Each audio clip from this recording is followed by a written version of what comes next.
لحظة خليكوا دقيقة. لو سمحتوا بهدوء الله يرضى عليكم. احنا بهدوء، خليك هون خليك هون.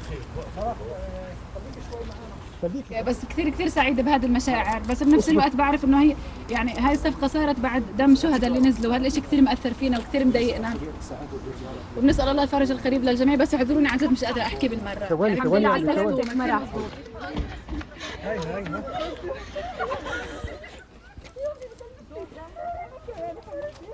شوفي موضوع العزل بحاله شيء كثير كبير عن جد، يعني خاصة انه بعدوني عن البنات القسم وخلوني مغيبة تماما عن القسم وما بعرف اي شيء عن البنات، هذا شيء كثير بأثر فينا كأسيرات فلسطينيات امنيات طبعا.